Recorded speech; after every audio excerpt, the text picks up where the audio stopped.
Muy buenas a todos. Hoy os traigo una de esas historias que tanto os gustan. Exacto, chicos, una de fantasmas. Pero no os penséis que hablaremos de fantasmas bondadosos y lamentos que arrastra el viento. Hablaremos de un espectro cuya afición era segar almas. Así que, si os interesa el tema, quedaos a ver este vídeo. Y bueno, y así más, ¡empezamos!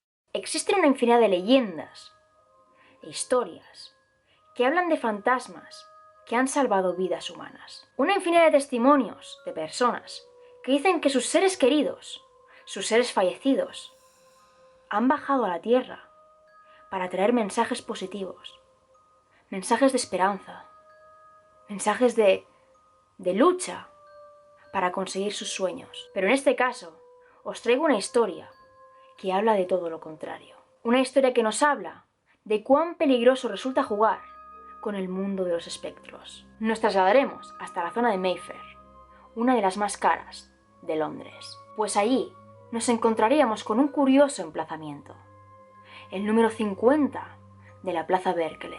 Probablemente a muchos no os suene de nada, pero después de ver este vídeo, difícilmente lo podréis borrar de vuestras mentes. Construida en el año 1740, esta residencia fue bautizada por muchos a principios del siglo XX como la casa más embrujada de Londres. Pero aquel título era mucho más antiguo. A mediados del siglo XIX ya corrían varias leyendas sobre esta construcción. La más difundida cuenta que una joven, tras ser violada por su tío, se precipitó al vacío desde el ático.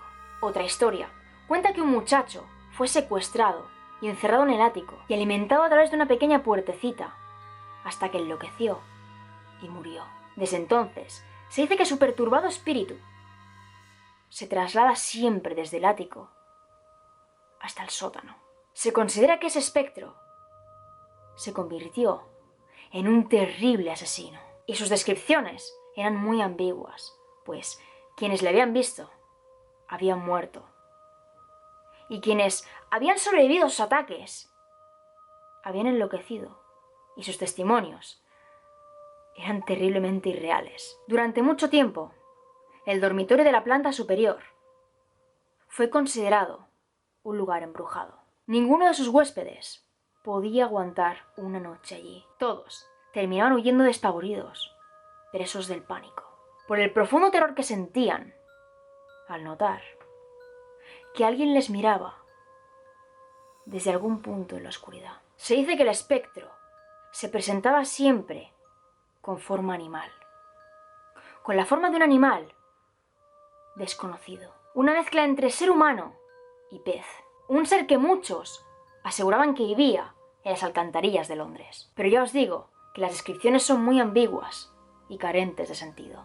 Uno de los primeros relatos que podemos encontrar sobre el fantasma lo encontraríamos en la novela El mapa del tiempo, de Félix J. Palma. Este nos remite al año 1840 y nos habla de la desgracia de un joven, Sir Robert Barbois, quien por aquel entonces tenía apenas 20 años de edad.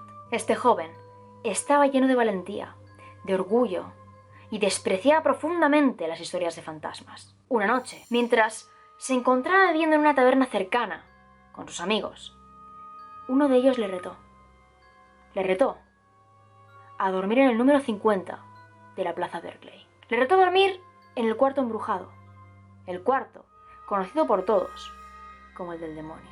El alcohol hizo efecto y el joven aceptó la apuesta.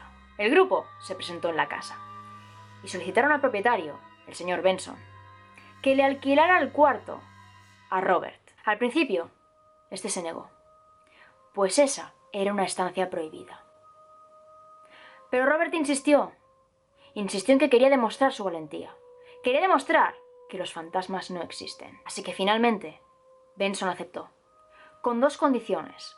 La primera, que llevaría un arma consigo. Y la segunda, era que, si sucedía cualquier cosa, haría sonar una campana, para que pudieran acudir en su ayuda. El muchacho aceptó, y se instaló rápidamente en el cuarto. Pasaron los minutos, y no había señales de peligro. El propietario se fue a la cama y miró el reloj. Eran las 12 de la noche. Hacía aproximadamente media hora que Robert se había instalado en el cuarto, un cuarto que se encontraba justamente sobre el suyo. Al principio, decidió quedarse despierto, por si acaso sucedía cualquier cosa. Pero Morfeo llamó a su puerta, y poco a poco sus ojos se fueron cerrando, hasta caer preso del sueño. La campanita sonó, y tras ello, un disparo. El propietario saltó de la cama y corrió escaleras arriba. Echó la puerta abajo de un empujón y se encontró ante una terrible escena. La habitación estaba aparentemente sin cambios, a excepción de una cosa, y es que su ropa estaba doblada encima de la mesa, y él, sentado en una esquina de la habitación. Al acercarse al propietario del inmueble, se dio cuenta de que estaba muerto. Sus ojos estaban en blanco y su rostro mostraba una mueca de horror. La pistola, la cual se encontraba entre sus manos, todavía estaba humeante, así que Benson intentó seguir la trayectoria de la bala. Esta había agujereado la pared, pero no había sangre, ni tampoco muestras de forcejeo. El supuesto ser al que había disparado no estaba ahí. Era como si nunca hubiera existido. Pero claramente, Robert era ya un cadáver. Y claramente algo debió haberle alterado lo suficiente como para matarlo.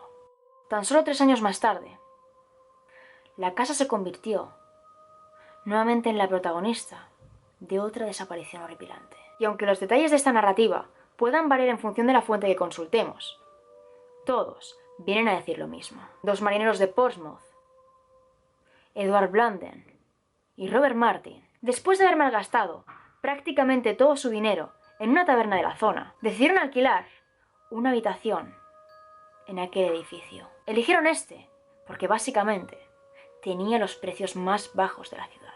Y además, aquellos hombres desconocían el terrible secreto de la residencia. Vieron varias habitaciones y finalmente se decantaron por la última, pues les pareció que era la más pulcra. Pero casualmente, esta habitación era la del demonio. Blunden, presumiblemente el más sobrio de los dos, expresó su incomodidad. Expresó que se sentía observado y que no le gustaba para nada esa habitación, que prefería 1000 veces dormir en la calle. Pero su compañero le ignoró. Le dijo que todo estaba en su mente. Martin agarró su rifle y lo utilizó para mantener la ventana abierta. Lo ancló allí. Y después de eso, los dos se fueron a dormir. En algún momento después de la medianoche, Blunden despertó. La puerta del cuarto chirriaba. Al incorporarse ligeramente en la cama, se dio cuenta de que ésta se abría lentamente, como si alguien tratara de acceder a la habitación. Rápidamente, despertó a su compañero y señaló hacia la puerta. Ambos se quedaron helados, pues una especie de luz grisácea entraba por allí y se escuchaban una especie de golpes, que era algo similar a un cuerpo muy pesado tratando de arrastrarse por el suelo. Antes de que pudieran darse cuenta, tenían sobre ellos un enorme monstruo, un ser pestilente y horripilante, un ser amorfo. Martin logró saltar de la cama, logró salir corriendo, pero Blunden quedó atrás. Lo último que Martin podía recordar era la imagen de su compañero siendo estrangulado por aquel ser. Martin corrió con todas sus fuerzas, gritó con toda su voz y llegó hasta la calle. Llegó hasta un policía y le suplicó que entrara en esa casa y rescatara a su amigo. Cuando los 2 hombres entraron en la casa, todos los inquilinos estaban despiertos. El dueño incluso se ve desvelado. Y todos buscaban a su compañero y finalmente lo encontraron. Encontraron al menos lo que quedaba de él en las escaleras del sótano. Al hombre le habían roto el cuello y lo habían dejado tirado allí, como si fuera un saco de basura. ¿Qué tenía en común esta muerte con la de Sir Robert? Que ambos cadáveres tenían una mueca de horror y los ojos blancos. Tras el incidente de los 2 marineros, el dueño de la casa quiso deshacerse de ella. Quiso venderla, pero nadie la quería. Estaba ya prácticamente desesperado cuando una mujer llamó a su puerta. Y ésta le dijo que ella no temía a los fantasmas, pues estaba acostumbrada a tratar con ellos. Ella era una vieja sirvienta de una familia acaudalada. Muy pronto se iba a jubilar, así que quería una residencia para poder practicar su hobby. Y su hobby era el ocultismo. Pero el ocultismo en su vertiente más siniestra, pues ella practicaba la magia negra. Benson no quería sentirse culpable, así que le alquiló la casa con opción a compra. Si a esa mujer le pasaba cualquier cosa, podría deshacerse de ella, pero si realmente no le sucedía nada, podría comprarla como ella deseaba. La mujer aceptó, y por las noches, su nueva residencia se convirtió en un show. Decenas de personas se apersonaban allí y disfrutaban de las maravillosas sesiones espiritistas. Todos los que participaban en esos juegos decían escuchar extraños golpes que venían del ático y del sótano. Golpes, gruñidos. Sentían presencias, sentían fríos. Pero la mujer decía no sentir nada. Las noches de sesiones continuaban y las presencias se hacían insoportables. Las comunicaciones en esa casa con espíritus eran muy agresivas. Hasta que una noche algo salió mal. Una noche el suelo comenzó a temblar y escuchó un gruñido gutural que venía del centro de la mesa.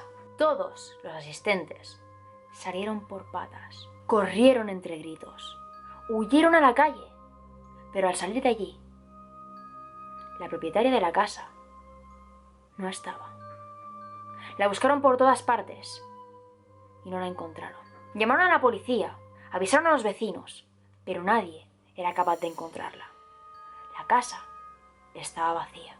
Por ello, muchos corrieron la voz de que la mujer había sido arrastrada al infierno por fuerzas malignas. Sin embargo, varios días después, descubrieron que no había sido así, pues la mujer fue descubierta vagando por las orillas del Támesis, vagando con la ropa hecha jirones y balbuceando algo sobre el horror del número 50 de la Plaza Berkeley. Murió una semana más tarde en el hospital psiquiátrico.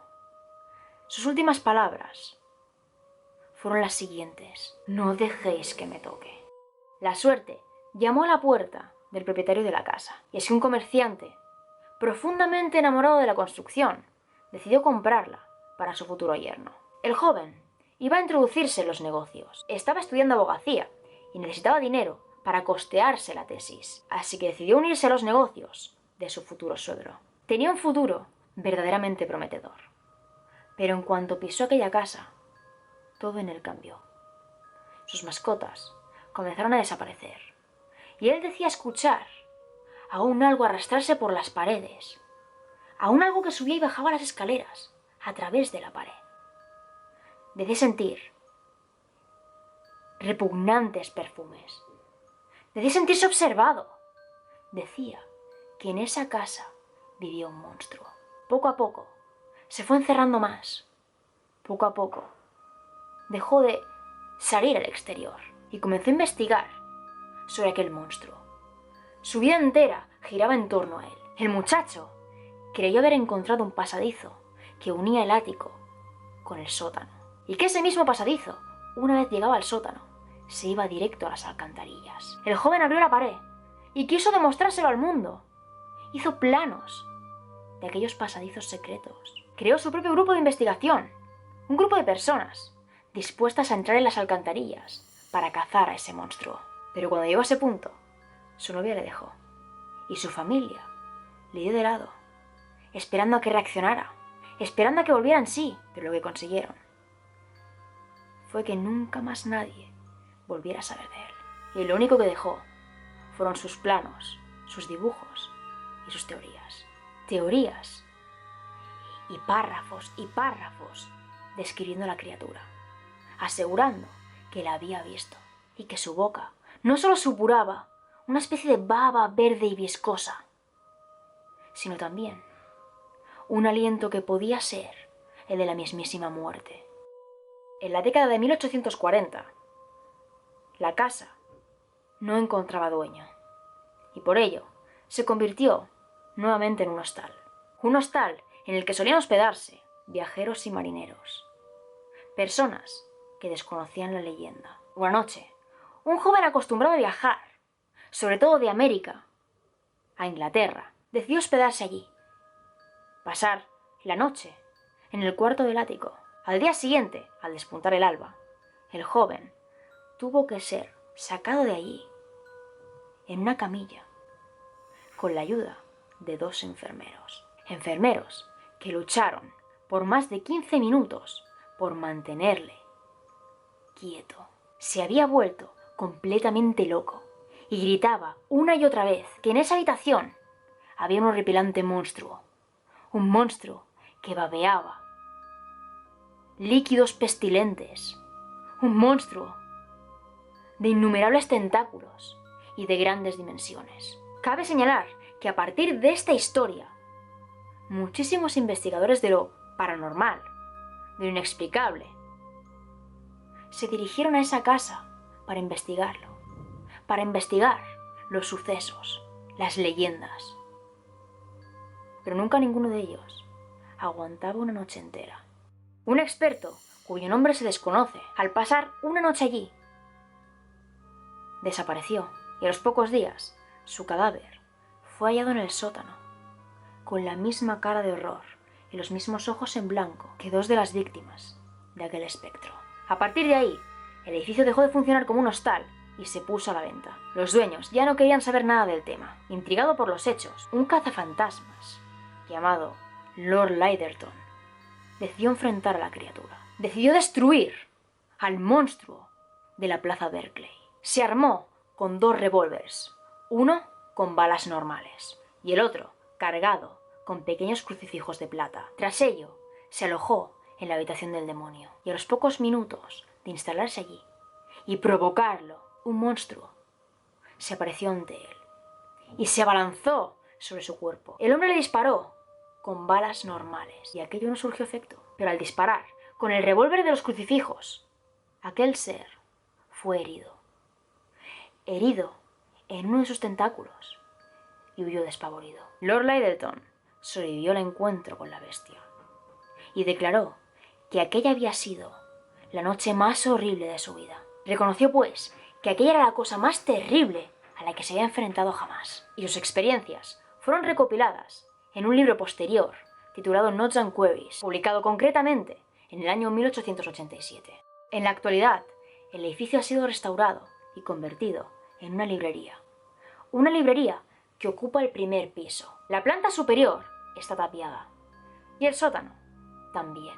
El actual propietario dice que lo ha hecho básicamente para prevenir una tragedia. Se dice que hoy en día todavía se puede sentir a aquel monstruo, pero que este no puede hacer daño a nadie, porque tiene imposibilitado el acceso a las distintas áreas de la casa. Pero vosotros, ¿qué opináis sobre el tema? ¿Creéis que el monstruo es algo real o fruto de la histeria colectiva? Y bueno, chicos, hasta aquí llega el vídeo de hoy. Siento muchísimo los golpes que hay de fondo. Son concretamente las 9:30 de la noche. Y el vecino, pues mira, oye, se lo está pasando bien. Ahí, dándole al martillico, ahí, dándole. Yo es que no lo entiendo. No lo entiendo. Tiene la afición de joderme en todos los vídeos. Que si la persiana, que si riego las plantas, que si me pongo ahí a dar porrazos. Es que yo este hombre no lo entiendo. Yo no lo entiendo. Pero bueno, chicos, como siempre os digo, me encantaría que en los comentarios me dejarais vuestra opinión acerca de este caso, que si tenéis más información, también me encantaría que lo dejarais aquí abajito para que podamos conocer un poquito más sobre este caso. Y bueno, y así más me despido. Pero no sin antes recordaros que aquí abajito en la cajita de descripción tendréis todas mis redes sociales. Tengo Facebook, tengo Twitter y tengo Instagram. Y siempre leo todo lo que me mandáis. ¡Ojo! ¡Qué rápido hablo! Nos vemos en el próximo vídeo. ¡Chao!